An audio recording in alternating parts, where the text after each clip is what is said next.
¿Alguna vez te han aconsejado huir cuando enfrentas peligro abrumador? ¿Has escuchado voces diciéndote que abandones tu posición, que te escondas, que busques seguridad lejos de la batalla? El Salmo 11 es la respuesta desafiante de alguien que se niega a correr incluso cuando parece la opción más sensata. David está bajo amenaza mortal. Personas bien intencionadas le dicen que huya a las montañas como un pájaro escapa del cazador. Pero David hace algo extraordinario, planta sus pies firmemente y declara que su refugio no está en la geografía, sino en Dios mismo. Este salmo es sobre coraje radical, fundamentado no en valentía personal, sino en confianza absoluta en que Dios gobierna desde su trono celestial. Prepárate para descubrir qué significa realmente confiar cuando todas las estructuras de seguridad se están derrumbando a tu alrededor. El Salmo comienza con una declaración audaz que establece el tono para todo lo que sigue. En el Señor me he refugiado. La palabra refugiado es yasiti en hebreo, que significa buscar protección, correr hacia un lugar seguro. Es tiempo perfecto, indicando una decisión ya tomada con resultados continuos. David no está considerando refugiarse en Dios y a Lueshu, es decisión firme, compromiso establecido. Esta declaración inicial es crucial porque todo el resto del Salmo fluye de esta postura fundamental. Cuando has hecho de Dios tu refugio, respondes a las amenazas de manera completamente diferente que cuando tu refugio está en cosas físicas o circunstancias controlables. ¿Cómo, pues, decís a mi alma, escapa al monte cual ave? Ahora David cita el consejo que está recibiendo. ¿Cómo, pues, decís? Es ech tomru, literalmente, como dicen, expresando A mi alma perplejidad o incredulidad, a mi ser, a mi vida. Y luego viene el consejo an, escapa al monte cual ave nudu agen chisipor. Nudu significa huir, escapar rápidamente. Argem es su monte, probablemente refiriéndose a las regiones montañosas donde David se había escondido anteriormente cuando huía de Saúl Ansaiper. Es pájaro, la imagen de criatura que vuela al primer signo de peligro. El consejo parece razonable.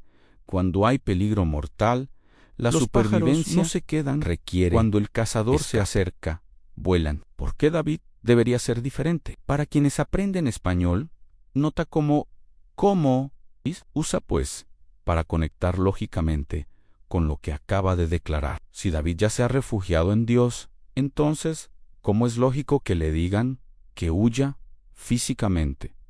Él, pues, señala esta contradicción lógica. ¿Y cuál ave usa? ¿Cuál en lugar de cómo? Una forma más literaria y poética de hacer comparaciones. Porque he aquí, los malos tienden el arco, disponen sus saetas sobre la cuerda. Ahora vienen las razones para el consejo de huir. He aquí es Iné. Mira, presta atención. Los malos es Rishaim, los malvados. Tienden el arco, Isdershu Keshet.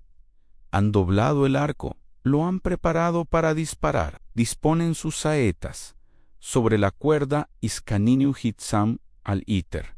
Han colocado su flecha en la cuerda. Esta es imagen de ataque inminente. Los arqueros están listos, los arcos están tensados, las flechas están en posición. El disparo puede venir en cualquier momento. La amenaza es real, inmediata y letal. Para asaetear en oculto a los rectos de corazón. Para asaetear, isliret. Para disparar en oculto, isbano ofel. En oscuridad, desde las sombras. A los rectos de corazón, islashiraf. A aquellos cuyo corazón es recto, sincero. Los consejeros de David están presentando un caso sólido. Los peligros están preparados. El ataque vendrá desde las sombras, sin advertencia. Las víctimas son específicamente aquellos con integridad, los que viven rectamente. Huir no es cobardía en esta situación, es supervivencia inteligente. ¿Por qué quedarte en la zona de peligro cuando puedes escapar a las montañas donde los arqueros no te pueden alcanzar? Si fueren destruidos los fundamentos, ¿qué ha de hacer el justo? Esta es la pregunta que resume el argumento de los consejeros. Si fueren destruidos los fundamentos isquí, Heshatot, Yer, Sun, cuando las fundaciones son demolidas, cuando las estructuras básicas colapsan, los fundamentos y Sharet, los cimientos,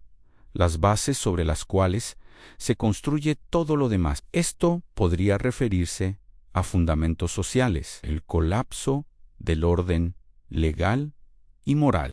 Cuando la justicia misma es pervertida, cuando las instituciones que deberían proteger a los inocentes se vuelven contra ellos, cuando las estructuras básicas de la sociedad se desmoronan, ¿qué ha de hacer el justo? Istazik Mapaal, el recto, que puede hacer. Es pregunta de impotencia. Cuando todo el sistema está corrompido, cuando no hay recurso legal, cuando las fundaciones mismas se están desmoronando, ¿qué puede hacer una persona justa excepto salvar su propia vida huyendo? Esta es pregunta profundamente relevante en cualquier época. Todas las generaciones enfrentan momentos donde parece que las fundaciones están siendo destruidas. Puede ser colapso político, corrupción institucional, decadencia moral, persecución religiosa, guerra civil, cuando las estructuras que proporcionaban seguridad y orden se desmoronan. La pregunta surge inevitablemente: ¿qué puede hacer el justo? ¿Resistir? ¿Huir? ¿Comprometerse? ¿Esconderse? Es pregunta sin respuesta fácil. Y los consejeros de David están sugiriendo que la única opción sensata cuando las fundaciones colapsan es escape estratégico. Pero ahora viene la respuesta de David, y es revolucionaria. El Señor está en su santo templo. Esta es contraafirmación a los fundamentos están destruidos. Sí, las fundaciones terrenales pueden estar colapsando, pero hay una fundación que no puede ser movida en Dios, en su templo celestial. El Señor, Yahweh, el nombre del pacto, está en su santo templo, Isbihayo Kocho, en su palacio sagrado. Templo aquí no es el templo físico en Jerusalén, sino el templo celestial, la morada divina. Mientras los sistemas terrenales colapsan, el Señor tiene en el cielo intacto su trono. Tiene en el cielo su trono is Yahweh Pashameim Kiso. El trono de Dios está en los cielos. Esto es afirmación de soberanía absoluta. No importa cuán caótica esté la situación en la tierra, Dios gobierna desde su trono celestial. Su reino no está amenazado, su autoridad no está en disputa. Esta es la teología que permite a David rechazar el consejo de huir. No está siendo ingenuo sobre el peligro, no está en negación, operando sobre desde una perspectiva es la amenaza diferente. Sí, los fundamentos terrenales están colapsando, pero el fundamento celestial permanece firme. Sí, los arqueros están listos para disparar, pero el Rey Celestial está en su trono. La pregunta no es si puedo escapar físicamente del peligro. La pregunta es, ¿en quién confío como mi refugio último? Sus ojos ven, sus párpados examinan a los hijos de los hombres. Sus ojos ven, Isenof, Yejesu, sus ojos párpados examinan, Isafapav, Jibhanu, sus párpados prueban, examinan cuidadosamente. La imagen de párpados sugiere atención enfocada, como cuando entrecierras los ojos para ver algo con más claridad. A los hijos de los hombres, Ispaine Adam.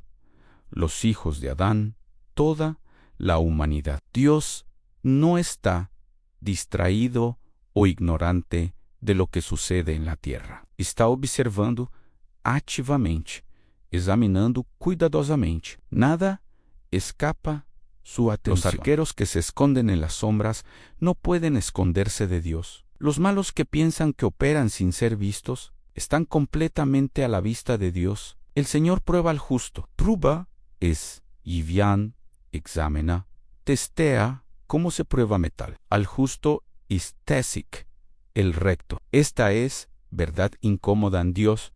También examina a los justos, no solo a los malos. La prueba no es castigo, es refinamiento.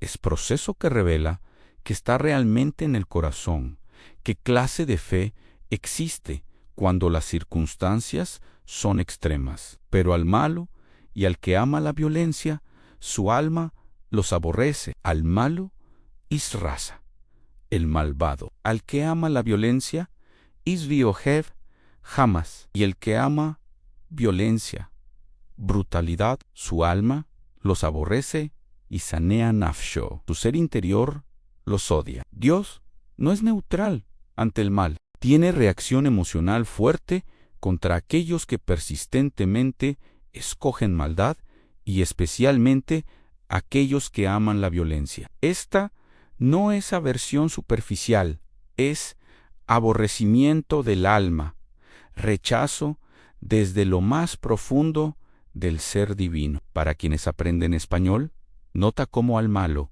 y al que ama la violencia une dos objetos con una sola preposición inicial. Esta economía del lenguaje es elegante en español. También nota su alma, los aborrece donde alma es sujeto, dándole agencia casi como si fuera entidad separada. Es forma poética de intensificar la emoción. Sobre los malos hará llover calamidades. Ahora David describe el juicio divino usando imaginería meteorológica. Hará llover Isiamter, causará que caiga como lluvia. Calamidades Ispahim, trampas, lazos, lo que el malvado prepara para otros, caerá sobre él como lluvia. Fuego, azufre y viento abrasador será la porción del cáliz de ellos. Esta es una de las descripciones más vívidas de juicio divino en los Salmos. Fuego is esh, llamas consumidoras, azufre is gofret, sustancia que arde con olor horrible. Viento abrasador is ruach zilifore, viento ardiente del desierto que seca todo. Estas tres cosas juntas crean imagen de destrucción total, y será la porción del cáliz de ellos. En lenguaje bíblico, la copa frecuentemente representa su destino asignado o lo que te toca experimentar en la vida. El cáliz de los malos está lleno de juicio ardiente. Esta imaginería probablemente evoca la destrucción de Sodoma y Gomorra, donde Dios hizo llover fuego y azufre sobre ciudades completamente corruptas. Es juicio divino directo, no simplemente consecuencias naturales del pecado.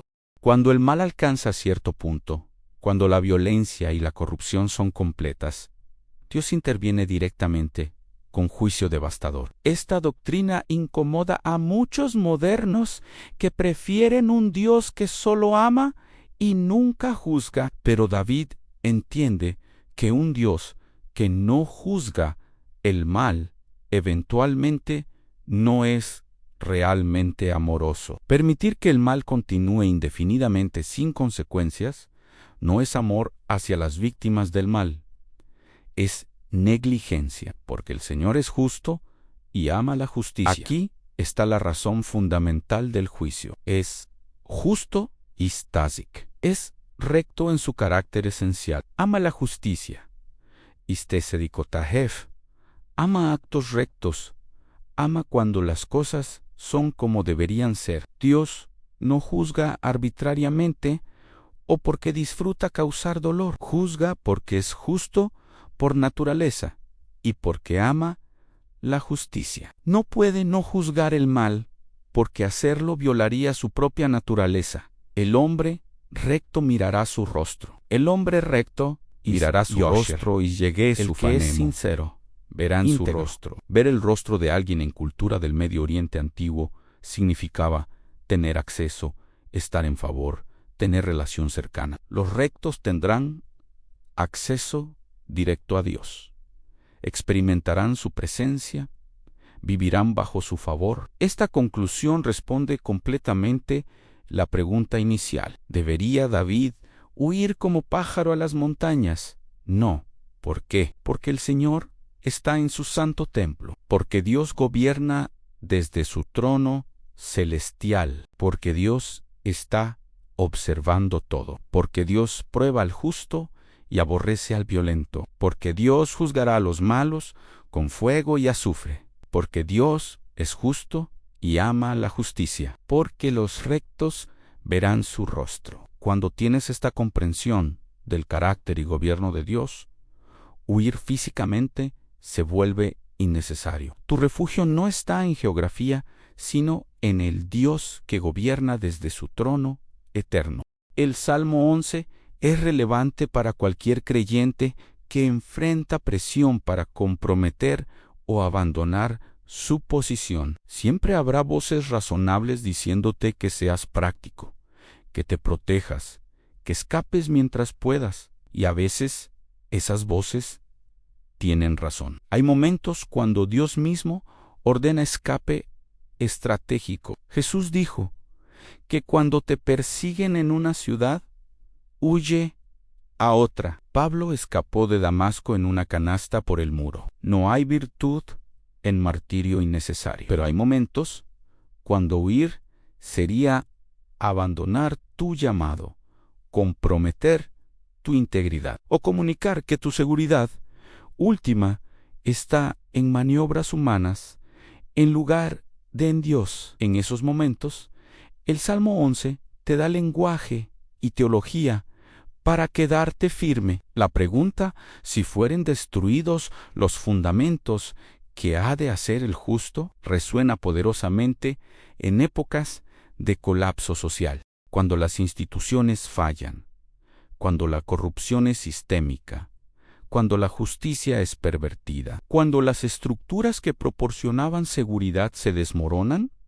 La tentación es desesperación o escape. Pero el Salmo 11 ofrece tercera opción, al recordar que hay fundamentos celestiales que no pueden ser movidos. Las fundaciones terrenales son temporales, pueden ser y han sido destruidas repetidamente a lo largo de la historia. Pero el trono de Dios en los cielos es eterno. Su reino no puede ser sacudido. Esta perspectiva no niega la seriedad del colapso terrenal, pero lo pone en contexto más amplio. El contraste entre los dos grupos, justos y malos, es agudo en este salmo. Los malos tienden arcos, disparan desde las sombras, aman la violencia. Los justos son atacados, probados, pero eventualmente verán el rostro de Dios. El destino de ambos grupos no podría ser más diferente. Los malos, los justos, reciben acceso directo ardiente a la presencia divina. Como porción, esta diferenciación clara puede incomodar a aquellos que prefieren ver todo en tonos de gris. Pero David insiste que hay diferencia real y última entre aquellos que escogen maldad persistentemente y aquellos que buscan rectitud, aunque imperfectamente. Para quienes están aprendiendo español a través de la Biblia, el Salmo 11 ofrece vocabulario relacionado con refugio y juicio. Han refugiado, escapado, fundamentos, trono prueba, calamidades, fuego, azufre. También presenta estructuras condicionales ansí fueren destruidos los fundamentos, que son fundamentales para expresar posibilidades hipotéticas y sus consecuencias.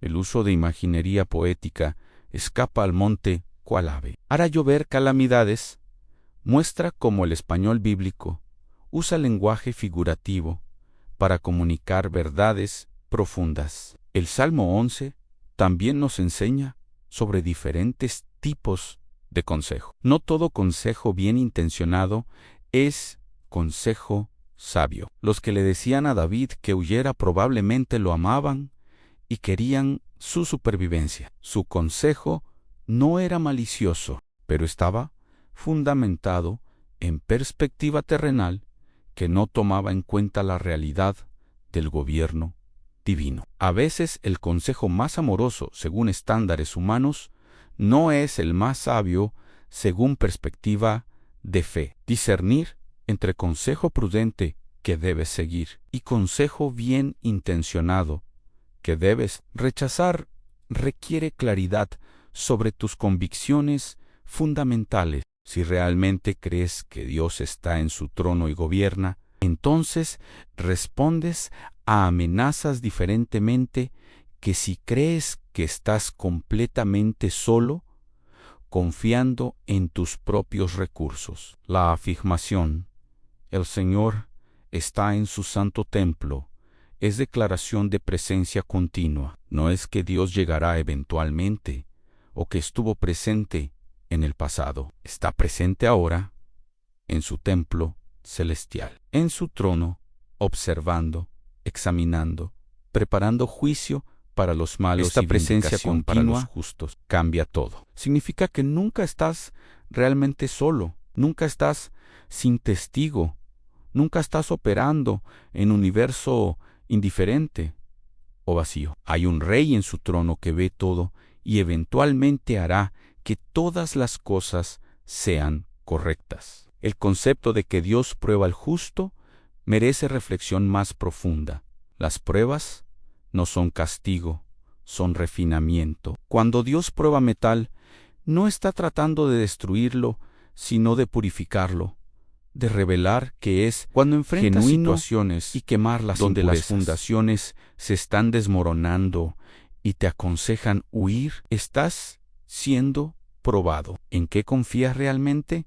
¿Dónde está tu refugio último? Puedes mantener tu posición cuando parece que todo el orden social se está colapsando. Estas pruebas revelan profundidad de fe que no puede ser revelada en tiempos de comodidad y seguridad. El Salmo termina con la imagen hermosa de los rectos viendo el rostro de Dios. Esta es la recompensa final, no simplemente supervivencia física o victoria sobre enemigos, sino acceso directo a la presencia divina. En cultura del Medio Oriente antiguo, ver el rostro del rey era privilegio tremendo reservado para aquellos en favor especial. David está prometiendo que aquellos que permanecen rectos incluso cuando las fundaciones colapsan, experimentarán ese nivel de intimidad. Con Dios no solo sobrevivirán, prosperarán en la presencia del Rey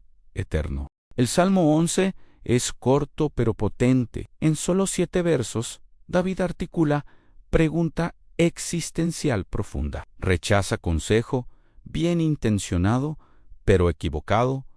Afirma gobierno soberano de Dios. Describe juicio divino sobre los malos y promete intimidad con Dios para los rectos. Es masterclass en teología bajo presión. Cuando estás bajo amenaza mortal y personas te dicen que huyas, necesitas claridad teológica rápida. No hay tiempo para tratados largos. Necesitas saber en qué crees, en quién confías y qué harás basándote en esas convicciones. El Salmo 11 proporciona exactamente esa claridad. Dios está en su trono, de todo, juzgará justamente, y los rectos verán su rostro. Por lo tanto, no huyas como pájaro, párate firme, confiando en el refugio que no puede ser movido.